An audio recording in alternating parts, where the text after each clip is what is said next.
வணக்கம். காலத்தின் குரல் நிகழ்ச்சியில் மீண்டும் உங்களை சந்திப்பதில் மகிழ்ச்சி.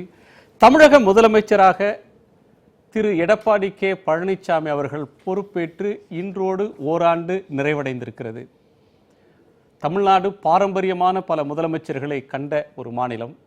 அண்ணா, காமராசர், ராஜாஜி, பக்தவச்சலம், எம்ஜிஆர், கருணாநிதி என்று பல முதலமைச்சர்கள் தமிழ்நாட்டை, ஜெயலலிதா உட்பட தமிழ்நாட்டை ஒரு நிலையான நீடித்த ஆட்சியை வழங்கியிருக்கிறார்கள். இடையில் ஜானகி, ஓ பன்னீர்செல்வம் போன்றவர்கள் முதலமைச்சர்களாக ஆனாலும் அவர்கள் ஓராண்டை நிறைவு செய்தது இல்லை. அந்த வரிசையில் ஓராண்டு ஆட்சியை நிறைவு செய்த முதலமைச்சர்கள் பட்டியலில் இன்றைய முதலமைச்சர் எடப்பாடி பழனிசாமி இடம்பெறுகிறார். இந்த ஓராண்டை அவர் எவ்வாறு தாக்குப்பிடித்தார்? பலருடைய எதிர்பார்ப்புகளுக்கு மாறாக தன்னுடைய செல்வாக்கை எவ்வாறு அவர் நிலைநிறுத்தியிருக்கிறார்? அதிகாரத்தில் அவர் எப்படி தொடர்ந்திருக்கிறார்? வந்த சவால்களை அவர் எப்படி முறியடித்தார்? இவருடைய ஆட்சி காலத்தில் தமிழ்நாடு என்ன பெற்றது, என்ன இழந்தது? விவாதிக்கலாம். நம்மோடு பத்திரிகையாளர் திரு MC ராஜன், பத்திரிகையாளர் திரு கோசல்ராமன், அரசியல் விமர்சகர் திரு ரவீந்திரன் துரைசாமி, பத்திரிகையாளர் திரு சிகாமணி, திமுகவின் திரு தமிழன் பிரசன்னா ஆகியோர். வணக்கம். MC ராஜன், இந்த ஓராண்டு ஆட்சியை எல்லோருடைய முதற்கருத்தை கேட்குறேன். இந்த ஓராண்டு ஆட்சியை நீங்கள் எப்படி மதிப்பிடுவீங்க? இந்த ஓராண்டு ஆட்சியை மதிப்பிடணும்னா இது எடப்பாடிக்கு சாதனை. ஆனால் தமிழ்நாட்டுக்கு, தமிழர்களுக்கு எந்த சாதனையும் கிடைச்ச மாதிரி இல்லை. எடப்பாடி என்கிற தனி மனிதருக்கு அவருடைய வெற்றி, அவருடைய வெற்றி. ஆட்சியை தக்க வச்சிருக்காரு. முதலமைச்சர் நாற்காலியில் தொடர்ந்து ஒரு வருஷம் இருந்திருக்காரு. அது அவரோட சாதனை. தனிப்பட்ட விதத்தில் தமிழகத்துக்கோ தமிழக மக்களுக்கோ இதில் பூரிப்படைவதற்கோ பெருமை அடைவதற்கோ எதுவுமே கிடையாது. வருத்தப்படுறதுக்கு என்ன இருக்கு? வருத்தப்படுவதற்கு முன்னாடி ஜெயலலிதா ஆட்சியில் என்ன இருந்ததோ அதோட நீட்சி தானே. இதில் வருத்தப்படுறதுக்கு என்ன இருக்கு? நீட்சிங்கிறத விட தமிழ்நாட்டுக்கு இந்த ஆளுமைகள் இருந்தது இல்லையா, அந்த ஆளுமைகள் அதுக்கான ஒரு பெரிய வீழ்ச்சியை நம்ம இப்போ பார்க்குறோம். அது பெரிய ஒரு ஸ்டேச்சர் இருக்கிற லீடர்ஷிப் இல்லைன்ற வீழ்ச்சியை பார்க்குறோம். கோசல், உங்க கருத்து என்னதுல? இப்போ ஆட்சி, நிர்வாகம், கட்சி இப்படி மூணாக பிரிச்சுக்கிட்டீங்கனாலும் மூணுலேயுமே எடப்பாடி தோற்று போயிருக்காருன்னு தான் நான் பார்க்குறேன். அவருடைய தனிப்பட்ட முறையில் அவர் ஒரு முதலமைச்சராக ஓராண்டு அவர் நீடிக்க முடிஞ்சிருக்கு அப்படின்னா அது அவருக்கு தனிப்பட்ட முறையில் லாபமே தவிர கட்சி, ஆட்சி, நிர்வாகம் இந்த மூணுலேயுமே அவர் தோற்று போயிருக்காரு. அது ஒட்டுமொத்தமாக தமிழகத்துக்கு அது ஒரு பெரிய வீழ்ச்சியாக தான் நான் பார்க்குறேன். ஆட்சியில் நிலை பெற்றிருக்கிறாரு, கட்சியில் இணை ஒருங்கிணைப்பாளர் ஆயிட்டாரு, கட்சியின் பெயரை மீட்டுட்டாங்க, கட்சியோட சின்னத்தை மீட்டுட்டாங்க, நிர்வாகத்தில் அதே நிர்வாகம் போயிட்டு இருக்கு. அதற்கு முன்னாடி என்ன நிர்வாகம் இருந்ததோ, இதற்கு முன்னாடி என்ன சீஃப் ஹெல்த் செக்ரட்டரி இருந்தாரோ அதே ஹெல்த் செக்ரட்டரி இப்போ தொடர்றாரு. ஒரு சீஃப் செக்ரட்டரி அவரால் போட முடியுதாங்க? ஒரு சீஃப் செக்ரட்டரியா அவர் தானே நியமிச்சார். அவர் நியமிக்கல, வேற இடங்கள்ல இருந்து சொல்லி நியமிக்கிறாங்க. சரி, அதை விட்டுருங்க. ஒரு கவர்னருக்கு சீஃப் செக்ரட்டரி ரேங்கில் ஒரு செயலாளர் போடுறாங்க. அப்போ முதலமைச்சருக்கு இணையான ஒரு சீஃப் செக்ரட்டரி ரேங்கில் உள்ள ஒருத்தரை கவர்னருக்கு போடுறாங்கன்னா கவர்னரும் முதல்வரும் ஒன்றா. சரி, அப்போ கோசல் பார்வை ஒன்று, MC ராஜன் பார்வை நிச்சயம் நீ மாறுபடுவீங்க. அதாவது எடப்பாடி பழனிசாமிக்கு இது பெருமை, ஆனால் தமிழ்நாட்டுக்கு ஒன்றுமில்லைன்றது அவருடைய கருத்து. ஆட்சி, கட்சி, நிர்வாகத்தில் வெற்றி இல்லை, தோல்விதான் அப்படின்றது கோசலோட கருத்து. உங்க கருத்து இல்லை? Rome is not built in a single day. நீங்கள் எல்லாமே ஜெயலலிதா, கருணாநிதி மாதிரி அனுபவம், நீண்ட அனுபவமும் உள்ள ஒரு எஸ்டாப்ளிஷ் லீடர்ஸோட, ஜெயலலிதாவே எஸ்டாப்ளிஷ் ஆகிறதுக்கு எவ்வளோ வருஷங்கள் ஆனதுங்கிறது நமக்கு தெரியும். அப்படிப்பட்ட வாய்ப்பும் சூழலும் ஜெயலலிதாவுக்கு நல்லா கிடைச்சிது. நீங்கள் ஜானகி, எம்ஜிஆருக்கு பதிலாக இவர் RM வீரப்பன் அன்னைக்கு 10% வாக்கு எடுத்திருந்தா ஜெயலலிதா மட்டும் ரிட்டைலில் கையெழுத்து போட்டிருக்க முடியாது, வீரப்பனும் சேர்ந்து தான் கையெழுத்து போட்டிருப்பாங்க, அல்லது ஜெயலலிதா சேவலில் நின்று ஜெயித்திருக்கணும். அதுதான் அன்னைக்குள்ள நிலைமை. இன்னைக்குள்ள இந்த சூழ்நிலையில் ஒரு பீப்புள் மேண்டேட்டை டைரக்டாக வாங்காத ஒரு தலைவர் பிரதான வெரி பவர்ஃபுல் ஆப்போசிஷன் 89 சீட்ஸு, உள்ளுக்குள்ள பிரச்சனை, பாஜக போன்றவங்க தங்களுக்கு என்ன பொலிட்டிக்கல் கெயின் கிடைக்குங்கிற லெவலில் மிகப்பெரிய அளவில் நெருக்கடி கொடுக்குறாங்க. இவ்வளோ நெருக்கடியும் தாண்டி ஸ்டெப் பை ஸ்டெப்பாக தனக்கு ஒரு உருவத்தை எடுத்து மேலும் பலம் பெற்று இன்னும் பலமாக அவர் ஓடிக்கிட்டு இருக்கிறாரு என்று நான் உறுதியாக நம்புகிறேன். பலமான தலைவர் இல்லை, ஆகிருதி மிக்க தலைவர் இல்லை, ஆனால் ஆகிருதியை வளர்த்துக்கிட்டு இருக்கிறாரு. ஒரு வருஷத்துல அவருடைய செல்வாக்குன்றது தொடங்கி இருக்கு, இனி கூடும், பலத்தை அதிகரிச்சிட்டு இருக்கிறாரு. இனிமேதான் தலைவரா வரணும். உங்க கருத்து என்ன தெரியும்? இது 1 இயர் ஒண்டர் அப்படின்னு சொல்லலாம். இது எப்பவுமே வந்து இந்த ஆட்சி நீடிக்கும் யாருமே சினிமால தான் சொல்லுவாங்க, பெரிய கதாநாயகர்களோட திடீர்னு ஒரு கதாநாயகி நடிப்பாங்க, விஜயோட நடிப்பாங்க அல்லது கமல் ஆர் அஜித்னு பெரிய பிரம்மாண்ட நாயகர்களோட. அந்த படத்துக்கு பிறகு அவங்க என்னானாங்கன்னே அந்த கதாநாயகி தெரியாது. அவங்கள வந்து ஒன் ஃபில்ம் ஒண்டர்ம்பாங்க. நீங்கள் இந்த முதலமைச்சரை நீங்கள் 1 இயர் ஒண்டர்ன்றீங்க. ஆமாம், நிச்சயமா இது ஒரு சட்டபூர்வமான ஆட்சி கிடையாது. முதல்ல ஜனநாயகபூர்வமான ஆட்சியும் கிடையாது. குறுக்கு வழியில் ஆட்சியை வந்து தக்க வைத்து கொண்டு இதை நடத்திக்கிட்டு இருக்காங்க.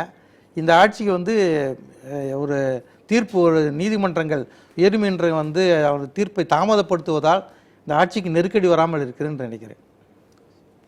சட்டபூர்வமான ஆட்சியும் இல்லை, ஜனநாயகபூர்வமான ஆட்சியும் இல்லைன்றீங்க. ஏன்னா குறிப்பாக இவங்க 18 பேரை நீக்கினது மட்டும் இல்லை, திமுக எம்எல்ஏகளுக்கு எதிராக வந்து அவை மீறல் நடவடிக்கை எடுத்து அதுவும் அந்த வகையிலையும் வந்து அவங்களுடைய எண்ணிக்கையும் குறைக்கிறதுக்கான முயற்சி ஈடுபட்டாங்க.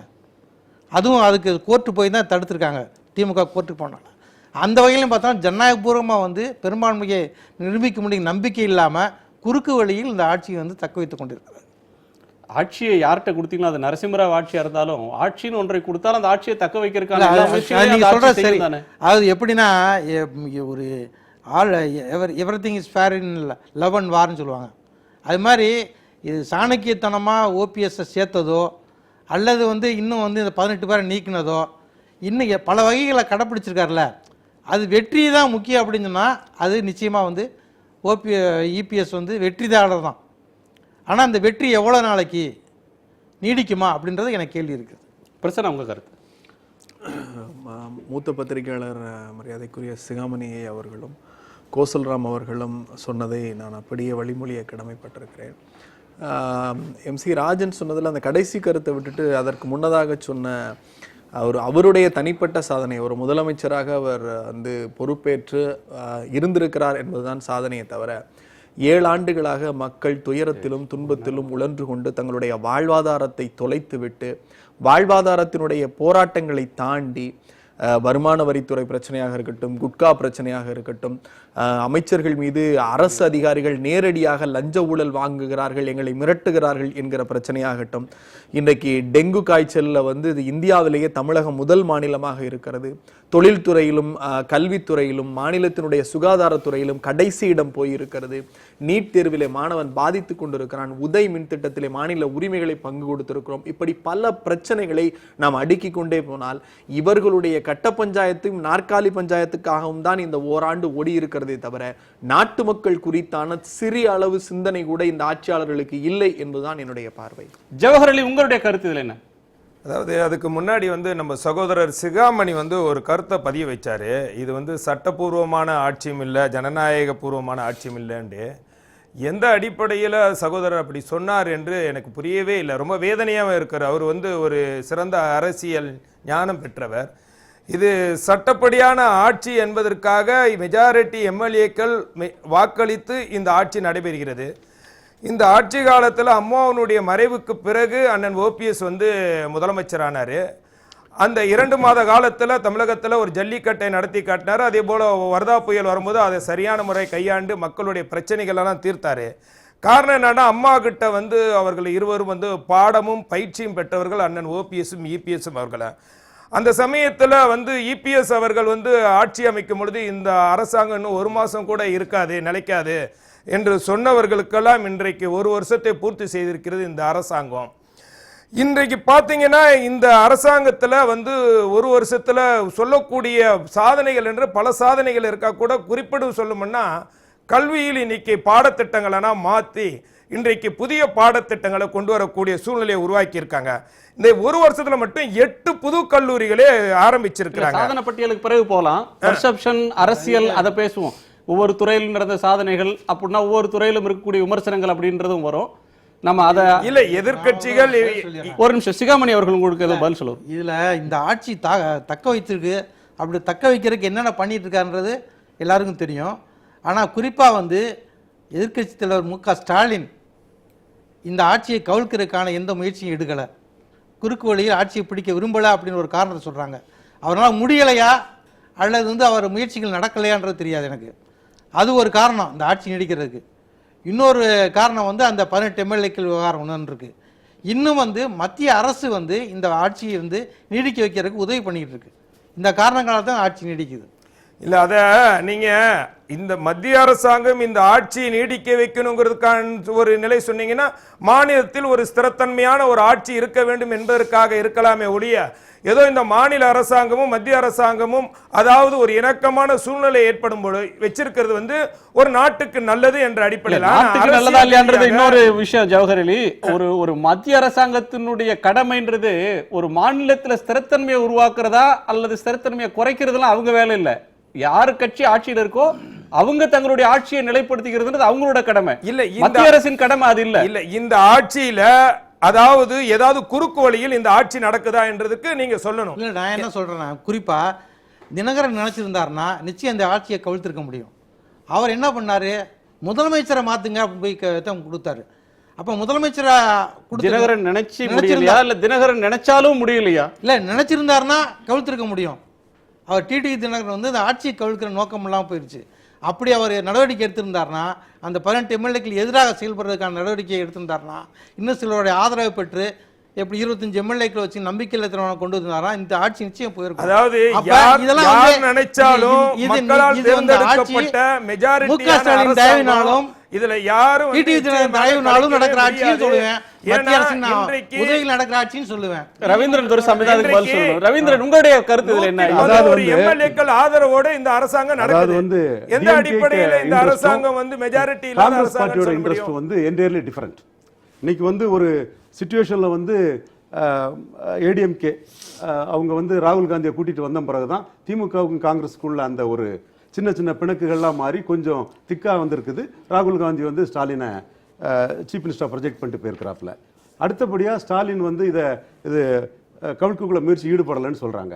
இன்னைக்கு வந்து ஒரு லெஜிஸ்லேச்சர் பார்ட்டி லீடர், அது ஸ்டாலினாக இருந்தாலும் சரி, சாரி நிதிஷ்குமாராக இருந்தாலும் சரி, தேவேந்திர பட்னாவிஸாக இருந்தாலும் சரி, எடப்பாடி பழனிசாமியாக இருந்தாலும் சரி, இன்னைக்கு ஸ்பிளிட் கிளாஸ் போய் மெர்ஜர் கிளாஸ் வந்த பிறகு ஆன்டி டிவிஷனல் லெவலில் 2/3 இருந்தால் தான் ஒரு சட்டமன்ற கட்சி தலைவரை மாற்ற முடியும்.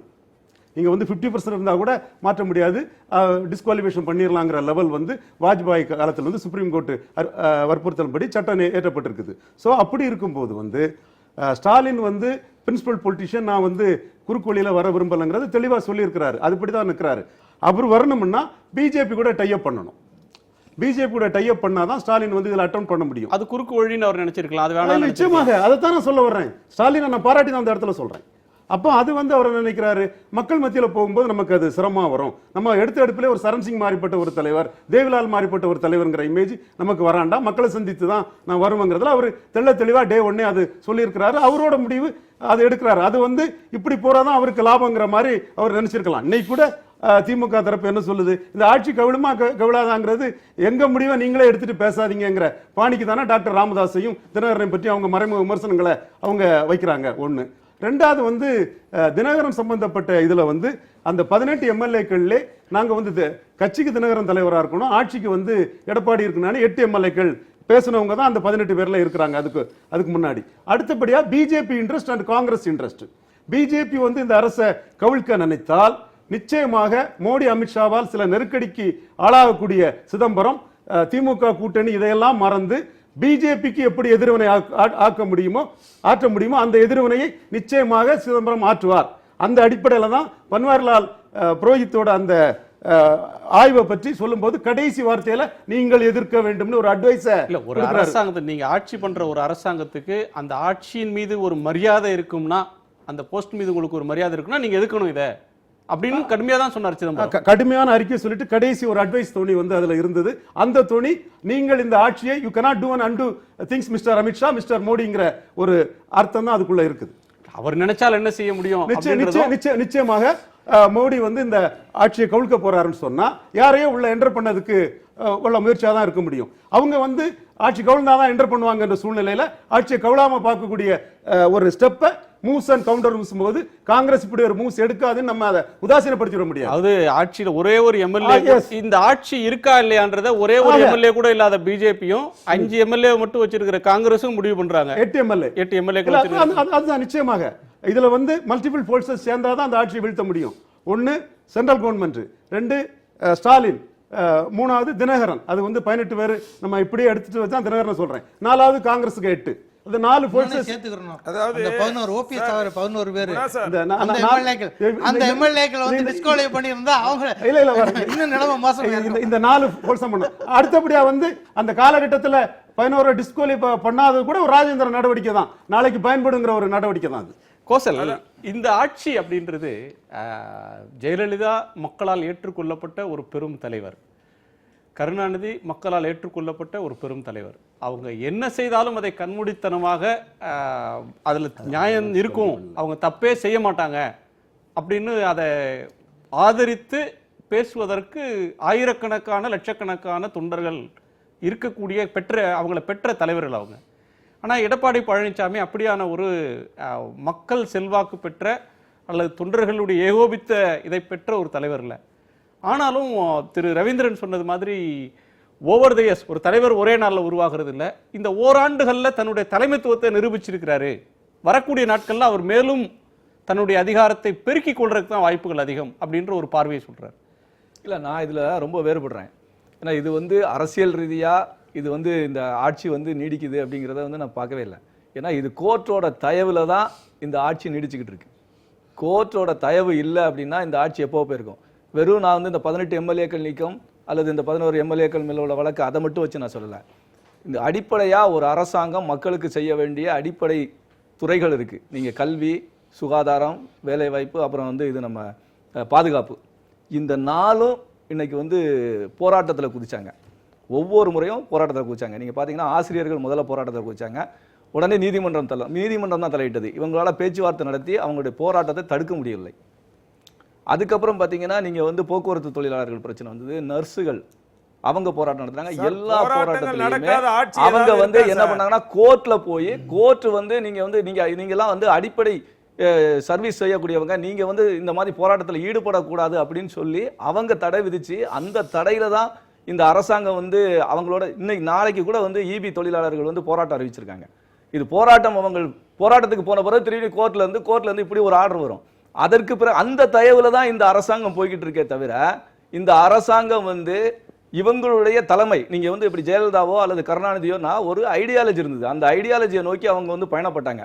இவங்க நாங்க ஜெயலலிதாவுடைய ஆட்சின்னு சொல்றாங்க. ஜெயலலிதா எந்த காலகட்டத்திலேயாவது இந்த மாநிலத்தோட உரிமையை விட்டு கொடுத்தாங்களா? எந்த காலகட்டத்திலேயாவது இந்த மாநிலத்தோட உரிமையை விட்டு கொடுத்தாங்களா? அவங்க விட்டு கொடுத்ததே இல்லை. காவிரி பிரச்சனையா இருக்கட்டும், நீட்டு பிரச்சனையா இருக்கட்டும், ஜிஎஸ்டி. இன்னைக்கு வந்து ஓபிஎஸ் சொல்றாரு மாநிலங்களுக்கு கொடுக்க வேண்டிய நிதியை வந்து மத்திய அரசு தரவில்லை அப்படின்னு இன்னைக்கு முதல்ல ஒரு குற்றச்சாட்டு சொல்றாரு. ஏன் அதுக்கு வந்து 1 வருஷம் ஆகுமா? 1 வருஷம் கழிச்சு தான் இதை சொல்ல முடியுமா அவங்களுக்கு? அதனாலதான் நான் சொல்றேன் இது வந்து கோர்ட்டுடைய கருணையில இந்த ஆட்சி நீடிச்சுக்கிட்டு இருக்குன்னு நான் சொல்றேன். சார், அதாவது குணா சார், ஒரே ஒரு விஷயம், அதாவது வந்து பிறக்கும் போதே யாருமே வந்து தலைவரா பிறக்கிறது இல்ல, காலம்தான் ஒரு தலைவரை வந்து தீர்மானிக்கிறது. இன்றைக்கு வந்து காலத்தினுடைய கட்டாயம் வந்து அண்ணன் ஓபிஎஸும் இபிஎஸும் இந்த அரசாங்கத்தை சிறப்பா நடத்திக்கிட்டு இருக்காங்க. ஏதோ குறை சொல்றதுக்காண்டி சகோதரர் சொல்றாரு, எந்த ஆட்சி காலத்துல போராட்டம் நடக்கல, போராட்டம் நடக்காத ஆட்சி காலத்தில் இருக்கா? ஆனா இந்த போராட்டங்களை சரியான முறையில் கையாண்டு இந்த போராட்டங்களுக்கு ஒரு விடிவை கண்டுபிடிச்சிருக்காங்களே. இந்த மக்கள் பிரச்சனைகளை எந்த போராட்டத்துக்கு அரசாங்கம் பேச்சுவார்த்தை மூலமாக தீர்வு கண்டது? நான் இப்ப 4 போராட்டம் சொன்னேன். 4 போராட்டம் எந்த போராட்டத்தை கண்டுபிடிச்சு? நாங்கெல்லாம் சொன்னா அது குற்றச்சாட்டு. ஒரே ஒரு விஷயம் கேள்வி உள்வாங்கிங்க. இப்ப நாங்க எல்லாரும் சொன்னா அது குற்றச்சாட்டு. உங்க ஓபிஎஸ் கடைசி எனக்கு நினைவு இருந்து 6 மாசத்துக்கு முன்னாடி சொன்னாரு, எடப்பாடி பழனிசாமி ஒரு ஊழல் ஆட்சி பண்ணிக்கிட்டு இருக்காரு, அவர் ராஜினாமா பண்ணலன்னா சட்டமன்றத்துக்கு முன்னாடி நின்னு நான் போராட்டம் பண்ணுவேன்னாரு. அந்த ஊழலை சரி பண்ணிட்டீங்களா? அதாவது சார், இது ஒன்றும் இந்த அரசியல், தமிழகத்தினுடைய அரசியல்ல இது ஒன்றும் புதுசு இல்லை. ஒரு மாற்று நிலை எடுக்கும் போது எதிர்மறை கருத்துக்களை சொல்லுவதும் அன்றைய காலகட்டத்தில் அப்படிப்பட்ட கருத்துக்கள் வந்து சொன்னது உண்மைதான். ஆனால் அதனுடைய எந்த அடிப்படையில் என்பது புரிந்து அது தவறு என்பதை உணர்ந்துதான் அந்த ஆட்சியிலே தன்னை இணைத்துக் கொண்டார் அண்ணன் ஓபிஎஸ் அவர்கள். இன்றைக்கு ஒரு ஜனநாயக முறைப்படி தேர்ந்தெடுக்கப்பட்ட இந்த அரசாங்கம் 215 எம்எல்ஏக்கள் தான் இன்னைக்கு இருக்கிறாங்க. அடிப்படையில் 108 எம்எல்ஏக்கள் இருந்தாலே இது ஒரு மெஜாரிட்டியான அரசாங்கம். 111 எம்எல்ஏக்கள் மெஜாரிட்டியுடன் இந்த அரசாங்கம் நடக்குது. இதுல என்ன அரசாங்கம், என்ன கோர்ட் என்ன பிடிச்சு வச்சிருக்காங்க, மத்திய அரசாங்கம் என்ன பிடிச்சு வச்சிருக்காங்க? மக்கள் தேர்ந்தெடுத்த அரசாங்கம் சார் இது. ஜவஹர் அலி அவர் யார்கிட்ட வருத்தம் தெரிவிச்சாரு, யார்கிட்ட மன்னிப்பு கேட்டாரு உங்க ஓபிஎஸ்? சார், அதாவது நீங்களே பலமுறை மத்திய அரசாங்கத்தோட இணக்கமா இருக்கும் பொழுது ஒரு நிலையும், இல்லாத ஆட்சியில் இருக்கும்போது ஒரு நிலையும் எடுத்த வரலாறுகள்லாம் பல விஷயம் சார். அது இருவேறு கட்சிகள் சம்பந்தப்பட்ட விஷயம் சார். உங்க ஆட்சியில நீங்க இன்னைக்கு பெருமையா சொல்ற ஓபிஎஸ் இபிஎஸ் ரெண்டு பேரும் அம்மாவினுடைய கனவை நடத்தி கொண்டிருக்கிறோம்னு சொல்றீங்கல்ல, அந்த இடத்துல உங்க ஓபிஎஸ் தவறா சொல்லிட்டாரு. அவரே தவற உணர்ந்து ஆட்சியில முதலமைச்சர் ஆயிட்டாரு. இப்ப நாம கேக்குறது, அவர் தவறா சொன்னதுக்கு யார்கிட்ட மன்னிப்பு கேட்டாருன்னு கேக்குறேன். கூட்டணியில் இருக்கும்போது ஒரு நிலைப்பாடு, அதன் பிறகு ஒரு நிலைப்பாடு எடுத்த வரலாறு இருக்கு. காலத்தினுடைய போக்கு, அரசியல் சூழ்நிலைக்கு ஏற்ப சில கருத்துக்களை பதிய வைக்கிறது திமுக ஒண்ணு புதுசு இல்ல, அண்ணா திமுக ஒண்ணு புதுசு இல்ல. திரு ராஜன், இதுல ஒரு முக்கியமான ஒரு கட்டத்துல தமிழ்நாடு அரசியல் இருக்கு. அது எம்ஜிஆர், கருணாநிதி, ஜெயலலிதா அப்படின்ற ஆளுமைகள்லாம் தனித்த தலைவர்கள். ஆனால் இப்போ வந்து ஒற்றை தலைமையின் கீழ் தான் ஆட்சி அப்படின்ற ஒரு காலம் இருந்தது. ஆனால் இந்த ஓராண்டுன்றது தமிழ்நாடு இதுவரையிலும் பார்க்காத, அல்லது இந்த ஒரு தலைமுறை பார்க்காத பல விசித்திரங்கள் பார்க்கிற, பல திருப்பங்களை பார்க்கிற ஒரு காலகட்டம். இப்போ இரட்டை தலைமை, ஒரு முதலமைச்சர், ஒரு துணை முதலமைச்சர், கட்சியில் ஒரு ஒருங்கிணைப்பாளர், இணை ஒருங்கிணைப்பாளர். இந்த இரட்டை தலைமை அப்படின்ற ஒன்றை தமிழ்நாட்டில் அந்த கட்சி இப்போ ஏற்றுக்குச்சு அதிமுக. இது வந்து ஒரு இவால்விங் ப்ராசஸ், ஒரு பரிணாம வளர்ச்சி தான். இது காலப்போக்கில் தான் பார்க்கணும். இந்த மாற்றத்தை தமிழ்நாடு, இந்த முதலமைச்சர், துணை முதலமைச்சர், இரட்டை அதிகார மையங்கள் இப்படின்றத ஒரு கூட்டு தலைமை மாதிரி இருக்கிறது. ஒரு குக்கிராமத்தில் ஜெயலலிதாவோ கருணாநிதியோ பெயரை சொன்னால் தமிழ்நாட்டோட எந்த மூலை முடுக்கில் போய் எந்த வயதுக்கு உள்ளவங்களை கேட்டாலும் படத்தை காட்டினாலே இது இவர் அப்படின்னு சொல்லுவாங்க. ஆனால் முதலமைச்சர் ஆகிற வரையிலும் எடப்பாடி பழனிசாமி அவர்களை ராமநாதபுரம் மாவட்டத்தில் இருக்கிற ஏதேனும் ஒரு கிராமத்தில் போய் இவரை காட்டினா இவர் யாருன்னு தெரியுமா அப்படின்னா அவ்வளோ பரிச்சயம் இல்லாத ஒரு தலைமை. இது இப்போ ஒர்க் ஆகிட்டு இருக்கு. இது வரும் காலத்திலும் இது வந்து பலம் பெறும் அப்படின்ற ஒரு பார்வையை திரு ரவீந்திரன் முத்துரைசாமி முன்வைக்கிறார். அந்த பார்வை வந்து அவ்வளோ சரியான பார்வை கிடையாது. அந்த பார்வை வந்து குறைபாடுடைய பார்வை. இல்லைன்னா அவரோட அபிலாசையை வந்து, அவரோட விருப்பத்தை அவர் வந்து சொல்கிறாருன்னு தான் சொல்லலாம். அது ஒரு பொதுவான கருத்தாகவும் எடுத்துக்க முடியாது. முதல்ல வந்து ஒரு மேண்டேட் இல்லாத, லெஜிட்டிமசி இல்லாத கவர்மெண்ட் இது. அதாவது ஆளப்படுபவர்களுக்கு இது நம்ம கவர்மெண்ட்டுங்கிற ஒரு ஃபீல் இருக்கணும். அந்த ஃபீலே இல்லை மக்கள்கிட்ட. என்ன அந்த ஃபீலை ஏற்படுத்தக்கூடிய விதமான, இவர் என் முதலமைச்சர், இது என் அரசு அப்படின்ற ஒரு எண்ணம் மக்கள்கிட்ட இருக்கணும். அந்த ஒரு எண்ணம், அந்த ஒரு உணர்வு, அதோட வெளிப்பாடு எங்கேயுமே பார்க்க முடியல. people are simply tolerating the government. அவ்வளவுதான். தேர்தல் இல்லை. இன்னொன்று, இவரோட சாதனைன்னு ஒன்று சொல்லணும்னா அப்போசிஷனோட, எதிர்கட்சிகளோட ஹேலோனஸையும் காட்டிவிட்டார் எடப்பாடி. எதிர்கட்சிகளுடைய இயலாமை. சரி, இதற்கு ரெண்டு பேரும் மட்டும் இல்லப்பா, நான் மட்டும் ஏன் என்னால மட்டும் இயலாம இல்ல, நீயும் அப்படிதாங்கிறது தான். நானும் பொம்மை, நீயும் பொம்மை. ஆமா, ஒரு அரசியல எல்லா நாடகம் அப்படி ஒரு அரசியலை ஃபோர்ஸ் பண்ற அளவுக்கு, ஒரு அரசியலை ஃபோர்ஸ் பண்ற மாரல் அத்தாரிட்டி. ஸ்டாலின் மக்களால மேயரா தேர்ந்தெடுக்கப்பட்டவர், எதிர்கட்சி தலைவராக இருந்தவர், ஒரு கேம்பெயினை முன்னின்று முதலமைச்சருக்கு நடத்தினவர். He was fitted against Jayalalitha. Deposit போச்சு. He was fitted against Jayalalitha. Jawahar Ali ஏதோ சொல்றீங்க, நான் உங்களை கேட்கிறேன். ஒரு நிமிஷம். ஸ்டாலின் அவர்கள் வந்து லிசன். ஒரு கேள்வியை திரு ராஜன் முன்வைச்சாரு. இந்த ஒரு மக்கள், ஆளப்படக்கூடிய மக்களுக்கு இது யாருடைய அரசு அப்படின்றதுல ஒரு பிலாங்கிங்னஸ் இருக்கணும். இது என்னுடைய அரசு, இது என் முதலமைச்சர் அப்படின்ற ஒரு எண்ணம் இருக்கணும். ஆனால் அப்படி இல்லாமல் ஒரு அரசு அமைஞ்சிருச்சு, அதை மக்கள் வெறுமனே சகித்து கொண்டிருக்கிறாங்க அப்படின்ற ஒரு பார்வையை திரு ராஜன் முன்வைக்கிறார். அது எந்த அளவுக்கு சரியான? அவர் எந்த அடிப்படையில் சொல்றாரு எனக்கு புரியல. ஆர்கே நகர் தொகுதி தேர்தல்ல, அதாவது வந்து திமுக வந்து டெபாசிட் போயிடுச்சு, அதுக்காக வந்து மக்கள் திரு ஸ்டாலின் அவர்களை முழுமையா புறக்கணிச்சிட்டாங்கன்னு சொல்ல முடியுமா? ஆனால் 54,000 ஓட்டுகள் வாங்கினாங்க. இந்த அமைச்சர்களை முன்னிறுத்தி தான், இந்த அமைச்சரை முன்னிறுத்தி தான், ஓபிஎஸ் இபிஎஸ் அவர்களை முன்னிறுத்தி தான் அங்க பெறப்பட்டது 54,000 ஓட்டுகள். அப்படி இருக்கும்போது மக்கள் புறக்கணிச்சிட்டாங்கன்னு எப்படி சொல்ல முடியும்? அதனால தேர்தலில் வெற்றி தோல்வி என்பது வேற. ஆனால் முழுக்க முழுக்க ஒரு கட்சிக்கு டெபாசிட் போச்சு. அதுக்காக திரு ஸ்டாலின் அவர்களை மக்கள் புறக்கணிச்சிட்டாங்க முழுமையா, அவரை ஏத்துக்கிறவே இல்லை நீங்க சொல்ல முடியுமா? ஏதோ ஒரு அரசியல் நோக்கத்தோட நீங்க சொல்ற கருத்தா தான் பார்க்க முடியும். இன்றைக்கு காலத்தினுடைய சூழ்நிலைக்கு ஏற்ப தலைவர்கள் உருவாக்கிட்டு வர்றதுதான் இயல்பான ஒன்று. அந்த அடிப்படையில் இன்றைக்கு மக்களுடைய திட்டங்கள் போய் சேர்றதுனால மக்கள் இருவரையும் ஏத்துக்கிட்டாங்க. அதுதான் உண்மை. நீங்க வரக்கூடிய உள்ளாட்சி தேர்தல், வரக்கூடிய பாராளுமன்ற தேர்தல், அதற்கு பிறகு நடக்கக்கூடிய சட்டமன்ற தேர்தல்கள் எல்லாம் இதனுடைய வெளிப்பாடு தெரியதான் போகுது. அதுக்கு முன்னாடி பத்திரிகையாளர்களாக இப்படிப்பட்ட ஒரு தவறான கருத்துக்களை பதிய வச்சு மக்கள் கிட்ட வேற திசைகளை மாத்துறது இது தவறான முன்னுதாரணமா இருக்கும். சார், பத்திரிகையாளர்களுக்கு ஒவ்வொருவருக்கும் ஒரு கருத்து இருக்கு. அந்த கருத்தை சொல்றாங்க. அந்த கருத்தை நீங்க ஏற்கலாம், நிராகரிக்கலாம். மக்கள் புத்திசாலிகள் சார். அவங்களெல்லாம் யாரும் திசை திருப்பிட முடியாது. என்ன எதிர்பிரச்சாரம் நடந்தாலும் யாருக்கு ஓட்டு போடணுமோ அவங்களுக்கு தான் போடுவாங்க. அது ஜனநாயகத்தினுடைய எஜமானர்கள் மக்கள். ஆனா அதுலலாம் யாரும் ஒரு அதிமுக ஆதரவு கருத்தை சொல்றது அல்லது எதிர்கருத்தை சொல்றது அப்படின்றது ஒவ்வொருவருடைய உரிமை. அந்தந்த இஷ்யூல அவங்க ஒரு கருத்தை சொல்றாங்க. இல்ல, அவர் சொன்னதுக்கு நான் எதிர்கருத்து தான் சொன்னேன் தவிர ராஜனோட கருத்துக்கு அவர் மக்களுக்கு பிரதிபலிச்சாருங்களா மறுக்க வரல. அதில் என்ன கான்செப்ட்னா, MGR founder leader, single leadership. Karunanidhi 77 வரை அவரை கருணாநிதியை பற்றி பல விமர்சனங்கள் நெடுஞ்செழியன் கூட இருந்துட்டு இருந்தார். கருணாநிதியை நெடுஞ்செழியன் டிச் பண்ணிட்டு போகிறார், டெசர்ட் பண்ணிட்டு போகிறாரு. அப்போ குமரியானந்த் சொல்கிறாரு, எம்ஜிஆர் பேயாச்சு நம்ம யார் போனாலும் அவங்க கைப்பை தான் போகும், நிழல் கூட போகாதுங்கிறாரு. 77ல் கருணாநிதி 4வது இடத்துக்கு தான் போவார்னு தமிழகமே எதிர்பார்க்கக்கூடிய சூழ்நிலை. 2வது இடத்துக்கு 69லயே கருணாநிதி தமிழ்நாட்டினுடைய 44 வயசுல சீஃப் மினிஸ்டர், ஊரறிந்த தலைவர், அன்குவெஸ்ஷனபிள் லீடர். திமுக பெரும் தலைவர்கள் 69ல வந்தாரு. கருத்தை சொல்லி முடிச்சுட்டு அப்புறம் நான் அதுக்கு வர்றேன். அப்போ 76 77 வரேன், நீங்க பாருங்க. 77ல 48 சீட்டு வரும்போது கருணாநிதி தான் திமுக நான் பாருங்க, என் கருத்து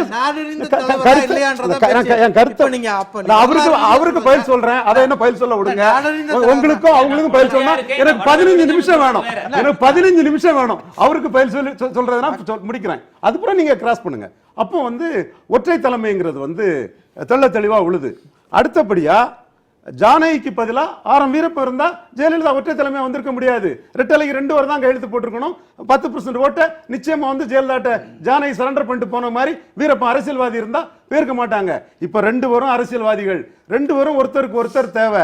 கட்சிங்கிறது எடப்பாடி 50%, பன்னீர்செல்வம் 50%. முத கையெழுத்து பன்னீர்செல்வம் இருந்தாலும் போத் ஆர் இன்டர்லாக்டு.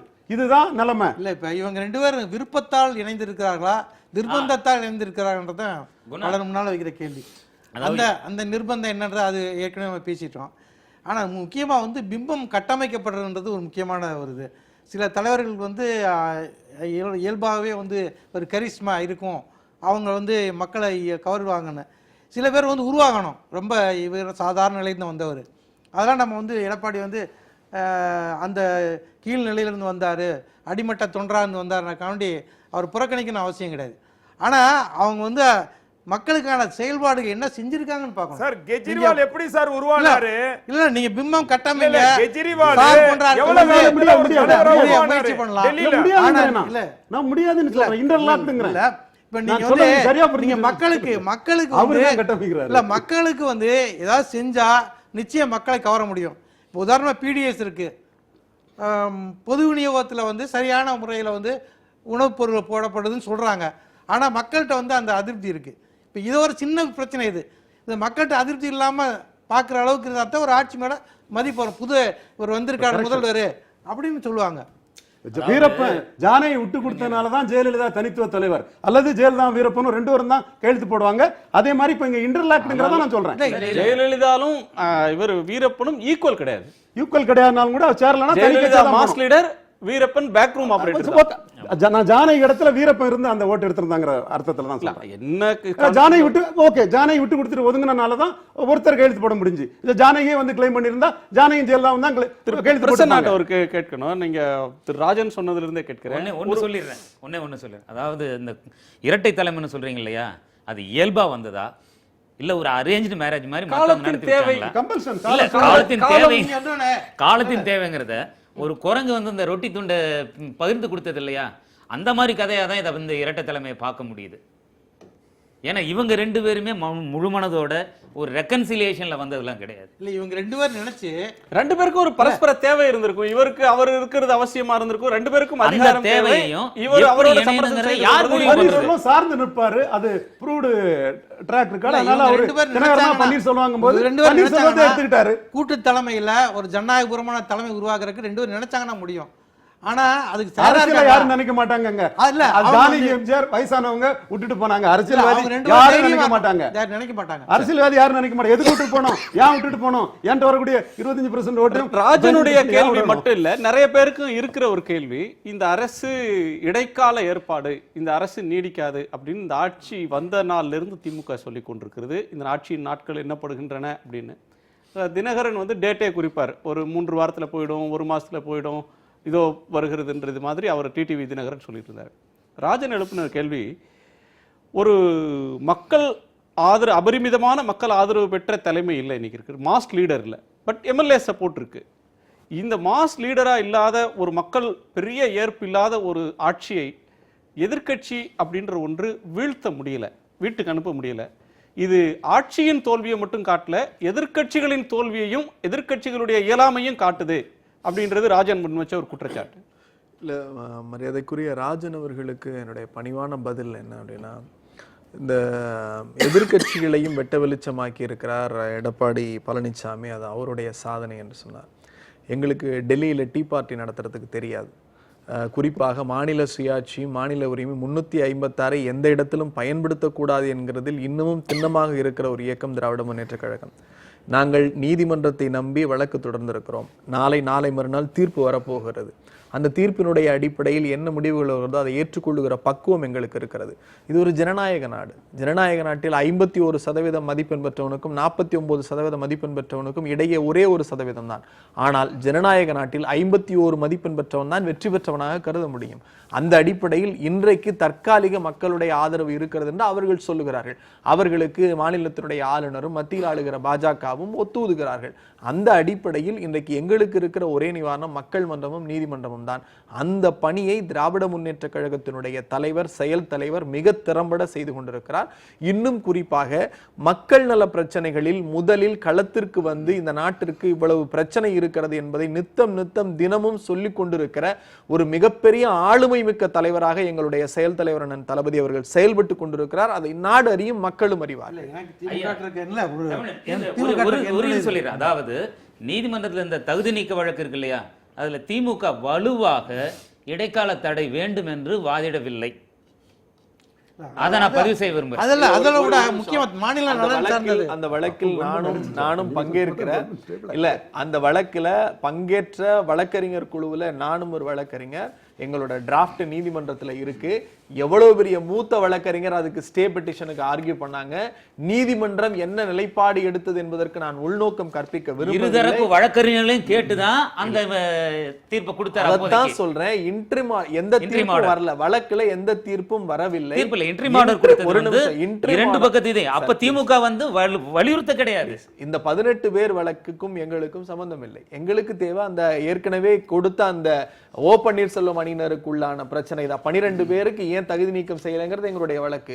அதற்கு பிறகு நாங்கள் தொடுத்திருக்கிற வழக்கு எங்கள் மீது 21 மீது குட்கா வழக்கினுடைய சம்மன் அமைச்சிருக்காங்க. அந்த சம்மனுக்கு ஸ்டே வாங்கியிருக்கோம். அந்த சம்மன்ல ஸ்டே வாங்கியிருக்கிறது எங்களுடைய வெற்றியை தான் காட்டுகிறது தவிர இந்த தினகரனுடைய அணியினர் வழக்குல நாங்க ஒண்ணும் செய்ய முடியாது. அது நீதிமன்றத்தினுடைய பார்வை. நீதிமன்றம் என்ன சொன்னுச்சு, தினகரன் வழக்கு முடிஞ்சிருச்சுன்னா அடுத்து திமுக வழக்கு சீக்கிரம் முடிஞ்சு போவோம், அதனால தினகரன் வழக்கு முதல்ல விசாரிக்கிறோம்னு நீதிமன்றம் சொல்லிச்சே தவிர எங்களுடைய சட்டப்பணியையும் அதற்கான சட்டத்துறையும் மிக சிறப்பாக செயல்படுகிறது என்பதற்கு நானே மாநில சாட்சி. உரிமைகள் வந்து பறிக்கப்படுது, புறக்கணிக்கப்படுதுன்ற போது திமுக வந்து அவங்க குரலை வந்து மத்திய அரசுக்கு எதிராகவும் கடுமையாக உயர்த்தி சொல்லியிருக்கலாம். இவங்களுக்கு ஆதரவு நின்று குரல் கொடுத்திருக்கலாம்ன்றது என்னுடைய கருத்து. நிச்சயமாக இந்த பிரச்சனைகள் வருகிற போதெல்லாம் முதல்ல நீட்டுக்காக மாநில அரசு குரல் கொடுக்காத போது குரல் கொடுத்தது திராவிட முன்னேற்ற கழகம். நிதி கொடுக்கலன்றாங்க. இல்ல, நீங்க நிதி கொடுக்கலன்றாங்க. இன்னைக்கு தான் அவர் சொல்லியிருக்காரு, இன்னைக்கு அதுவும் மாலை தான் சொல்லியிருக்காரு நிதி கொடுக்கலன்னு. அதை நாங்க பரிசீலனை பண்ணி அதற்கான விஷயங்களை இன்னும் குறிப்பாக இன்றைக்கு ஆண்டு கொண்டு இருக்கிற நீங்க இந்த ராஜன் மற்றவர்கள் எல்லாம் ஒப்பீடு செய்றீங்கல்ல, எஸ்டாப்ளிஷ் லீடரா இல்லன்னு, தளபதியோட எடப்பாடி பழனிசாமி பழனிசாமியை ஒப்பிடுகிற போது, மாட்டுக்கறி பிரச்சனை வந்தபோது இந்த முதலமைச்சர் என் மாநிலத்தில் என்ன உணவு சாப்பிட வேண்டும் என்கிற முடிவு செய்வது நீ யார் என்று கேள்வி கேட்பதற்கு கூட நாதி இல்ல. 2 பேரையும் பத்திரிகையாளர்கள் மைக்க நீட்டினப்ப இது நாங்க பேசி கலந்து சொல்றோம்னு தான் சொன்னாங்களே தவிர இந்த என்னுடைய உரிமை என்று கேட்ப நான் என்ன சாப்பிடணுங்கிறத முடிவு பண்றது மத்திய அரசா என்று கேட்கிற அந்த தொனி கூட இன்றைக்கு ஆளுகிறவர்களுக்கு இல்ல. அவங்க எப்படி நாட்டு மக்களுக்கு நல்லது செய்ய முடியும்? கோசல்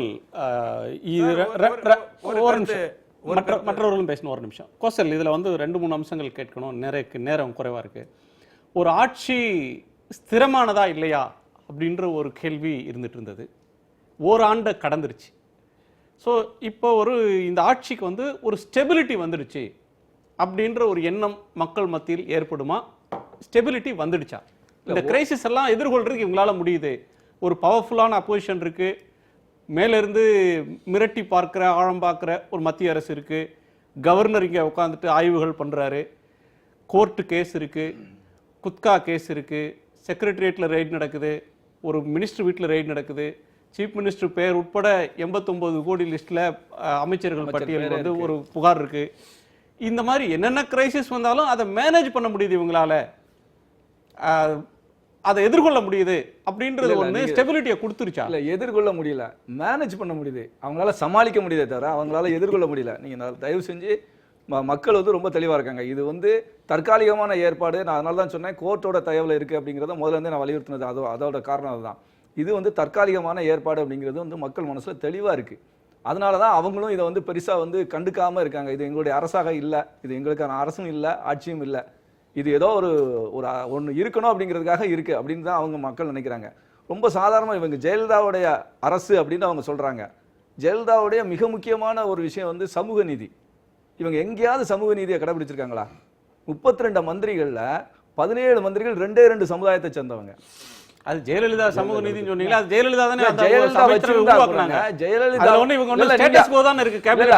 அங்கதான் சொல்ல வரேன். ஜெயலலிதா வந்து ஒரு மைனாரிட்டி சமுதாயத்துல இருந்து வந்தவங்க. 2% தமிழ்நாடு ஃபுல்லா அவங்களுக்கு அந்த சமுதாயம். அது வந்து ஸ்டேட்டஸ் கோ, அதாவது பெரிய அதிகாரிகளையும் மாற்றல, அமைச்சரவையிலையும் பெரிய மாற்றங்கள் இல்ல. ஜெயக்குமாருடைய அமைச்சரவை பதவியில மாற்றம் வந்தது, அடுத்தது உடுமலை ராதாகிருஷ்ணனுடைய அமைச்சரவை பதவியில ஒரு மாற்றம் வந்தது, செங்கோட்டையனை புதுசா சேர்த்தாங்க. மற்றபடி பெருசா எந்த இதையும் அவங்க பண்ணல, ஸ்டேட்டஸ் கோ தான். மற்றபடி வந்து யார் இபி மினிஸ்டரோ ஜெயலலிதா அவர்கள் யாரெல்லாம் நியமிச்சாங்களோ அது அப்படியே தொடரணும் அப்படின்ற ஒரு தன்மையில தான் போகிறது. ஒரு ஸ்டெபிலிட்டி இந்த கவர்மெண்ட்டுக்கு இன்னைக்கு வந்துடுச்சா? இல்ல ஸ்டெபிலிட்டி வரலன்ற நான். நீங்க எப்படி ஸ்டெபிலிட்டி வரும்?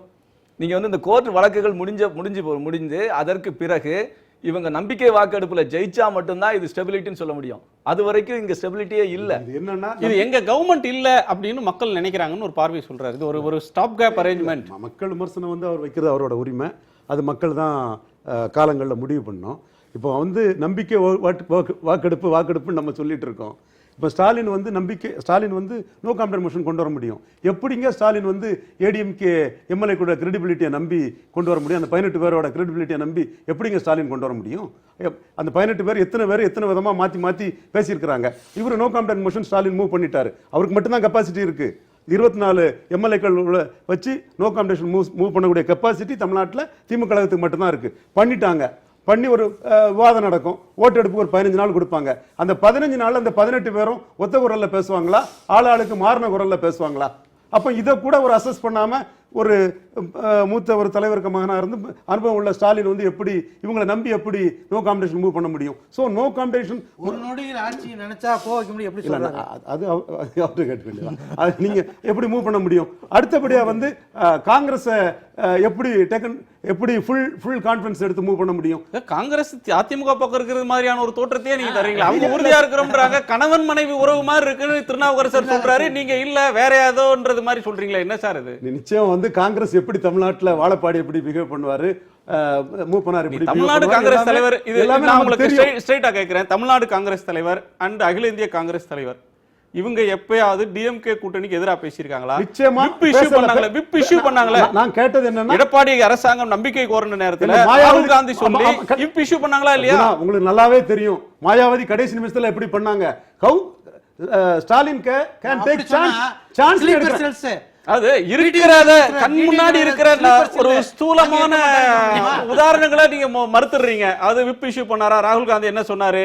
So, இப்ப தமிழ்நாடு காங்கிரஸ் நான் என்னோட கருத்து சான்ஸ் எடுக்க முடியாது. நான் என்ன ஒவ்வொரு சொல்றேன், கட்சியும் ஸ்லீப்பர் செல் வந்து டிடி தினகரன் சொன்ன மாதிரி அந்த அணியில உங்க அணியில ஒவ்வொரு கட்சியும் அப்ப உங்க பார்வையில வந்து நிச்சயமா, எடப்பாடி பழனிசாமி ஓ பன்னீர்செல்வம் தரப்புல இருக்கிறவங்க மட்டும்தான் அவங்களுடைய லாயல்ட்டி மட்டும்தான் ப்ரூவன். அது இல்ல, முதல்ல அது வந்து அன்கொஸ்ஷன்ட். மீதி எல்லாரும் யாருனாலும் மாத்தி ஓட்டு போடலாம். நான் சொல்றது நீங்க தப்பா இன்டர்பிரட் பண்றீங்க. நோ கான்ஃபிடன்ஸ் மோஷன் ஏன் ஸ்டாலின் கொண்டு வர முடியாதுங்கிறதுக்காக தான் சொன்னேன். a prudent politician cannot take chance. அதுதான் நான் சொல்ல வர்றேன். ஒரு புத்திசாலி அரசியல்வாதி தவறு செய்ய மாட்டார். சான்ஸ் எடுக்க முடியாது. அதே மாதிரி மோடியும் சிதம்பரம் செக் பண்ண நிக்கிறாருங்கும் போது சான்ஸ் எடுப்பாராங்கிறது டவுட். அக்ரெசிவா போய் தான் ஏதாவது பண்ண முடியும். சிதம்பரம் அவர்களுக்கு நீங்க காங்கிரஸ்னுடைய முடிவை தமிழ்நாட்டுல அந்த 8 பேர் முடிவையும் அவர் தான் இறுதி முடிவு எடுப்பாரு. இல்ல, காங்கிரஸ் கட்சியோட எந்த முடிவு நன்மை வருமோ, எந்த முடிவு லாபம் வருமோ, அதுக்கு வந்து அந்த 15 நாளைக்குள்ள அவங்க எப்படி மாறுவாங்க. வாஜ்பாய் அரசோட அந்த நம்பிக்கையில்லா தீர்மானத்தோட ஒவ்வொரு கட்சிகளும் தங்கள் நன்மைக்கு எப்படி மாறிச்சுங்கிறத இந்திய அளவுல நம்ம பார்த்தோம். அதே மாதிரி தமிழகத்தில் நடக்க சான்ஸ் வரும். அன்சர்டனிட்டி இருக்கு. அதனால யாரும் சான்ஸ் எடுக்க விரும்பல. அடிச்சா ஜெயிக்கணுங்கிற லெவல் இல்லாத போது ஸ்டாலின் எப்படி அடிப்பாரு? நான் நிறைவா இருக்கேன். நான் இவருடைய ஜவஹர் அலிட்ட கேட்கிறேன். இது மாதிரி எடப்பாடி அரசு அப்படின்றது இது இப்போ நீங்க வந்து இந்த ஓராண்டு காலத்துல தமிழ்நாட்டில் எந்த சாதனையையும் செய்யவில்லை. மாநில உரிமைகளை காவு கொடுத்து விட்டார்கள். இதனுடைய இன்ஸ்டிடியூஷன்ஸ் அப்படின்றதுக்கு வந்து மதிப்பு இழந்து வருகிறது. அடுத்ததாக உட்கட்சி மோதல், உட்கட்சி பிரச்சனையை சமாளிக்கிறதுலேயே இவங்களுடைய காலம் போய்விட்டது. இரட்டை இலை வந்தும் கூட இவங்க வந்து ஒரு சுயேட்சையிடம் தோற்ற சூழ்நிலை தான் வந்தது. தமிழ்நாடு இந்த ஓராண்டில் எந்த வளர்ச்சியையும் பெறல, அதனுடைய இமேஜ் தான் குறைஞ்சிருக்கு அப்படின்ற பார்வையை பல எதிர்க்கட்சிகள், துரைமுருகன் தொடங்கி பல எதிர்க்கட்சி தலைவர்கள் முன்வைக்கிறாங்க. அதற்கு முன்னாடியே சுருக்கமான பதில். அதாவது நல்லவேளை நீங்க வந்து மக்கள் வைக்கிறாங்கன்னு சொல்லாம போயிட்டீங்க. எதிர்க்கட்சிகள் அவர்களுடைய கடமை அதுதானே, அப்படிதான் சொல்லுவாங்க சார். அதாவது மாநில உரிமைகளை பற்றி பேசுவதற்கு திமுகவுக்கு என்ன அருகதை இருக்கு? கச்சத்தீவை கொடுத்த பொழுது மாநில உரிமையை ஒரு நிலைநாட்டி இருந்தாங்கன்னா இன்னைக்கு கச்சத்தீவு போயிருக்காது. சார் வரலாறு படிங்க சார். சார் வரலாறு தெரியும் சார். படிச்சு பேசுங்க. 74ல கச்சத்தீவு வரலாறு தயவு செஞ்சு படிச்சு பேசுங்க. சார் நீங்க சப்ப கட்டி கட்டுனதால தான் கச்சத்தீவு போச்சு. காவிரியில கச்சத்தீவு மாத்துகிற போது மாநிலத்துல யார் ஆட்சியில இருந்தா? தயவு செஞ்சு பேசுறீங்க. மாநிலத்தில் யார் ஆட்சி இருந்தது? கச்சத்தீவு தாரை வாங்குற போது இங்க மாநிலத்தில் யார் ஆட்சி இருந்தது? பதில் காவிரியில சார் பதில் கச்சத்தீவு பேசுறீங்க. கச்சத்தீவு பதில் சொல்லுங்க. நீங்க மாநிலத்தில் யார் ஆட்சி இருந்தது? அதாவது மாநிலத்தில் யார் ஆட்சியில இருந்தது? Please answer my question. ஒரு நிமிஷம் இருங்க சார். ஒரு நிமிஷம். பேசுறது எனக்கு புரியல. கைமாற்றம் நடக்கிற போது இங்க யார் ஆட்சியில இருந்தது? பதில் திராவிட முன்னேற்ற கழகம்.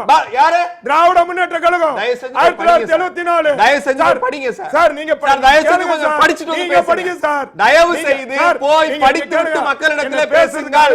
சரி, செய்தியை படிக்கிறதுக்கு நான் நேரம் வழிவிடணும். நான் ஒன்னு கேட்டேன். அவர் கச்சத்தீவு போய் நீங்க நேரத்தை கேள்விக்கான நேரத்தை விட்டுட்டீங்க. திரு ராஜன் நிறைவு கருத்துக்கு வாங்க சார். ஒரு நிமிஷம். அதாவது நன்றி. காவேரியில இன்னொரு நாள் பேசலாம் சார். காவேரி நாளை தீர்ப்பு வருது, பேசிப்போம். காவேரி கச்சத்தீவுலாம் ரொம்ப நாளா பேசிட்டோம். இது எடப்பாடியுடைய ஓராண்டு பேசுவோம். ஜவஹர் அலி, நம்ம காவேரி இன்னொரு நாள் பேசிப்போம். ராஜன் நிறைவு கருத்து ஒரு வரியில. இந்த ஒரு வருஷத்துல தமிழ்நாட்டு கிடைச்சது என்ன? 50 ஆண்டு கால தமிழ்நாடு என்னத்தை சாதிச்சதோ அதை சிதைச்சிருக்காங்க. One line. அதாவது இந்த கவர்மெண்ட் வந்து எந்த வகையிலுமே சோபிக்கல. மக்களுக்கு இதனால மிகப்பெரிய இழப்புகளை தான் சந்திச்சிருக்காங்க. ஏதர் எடப்பாடி எலெக்ஷன் நிலைமை மீண்டும் தொடர்கிறது. ஆட்சியில் இருந்தால் எடப்பாடி தான், இல்லைன்னா தேர்தல் தான். தேர்தல் வரும் வரை எடப்பாடி முதல்வராக நிச்சயமாக சார். இல்லை, எவ்வளவு நாள் இருந்தாலும் மக்களுக்கு பலனுள்ள ஆட்சியாக இருக்கணும்ன்றது என்னோட விருப்பம். நன்றி. உங்க கருத்து கேட்காம போனா எதிர்கட்சி புறக்கணிச்சிட்டீங்க. சட்டமன்றத்தில் சட்டம் இயற்றுகிற மன்றம், சட்டத்தை பாதுகாக்க வேண்டிய மன்றத்தில் ஒரு ஊழல் குற்றவாளியினுடைய படத்தை வைத்ததுதான் அவருடைய சாதனையாக நான் கருதுகிறேன். ஜவஹர் அலி, உங்களுடைய நிறைவு கருத்து.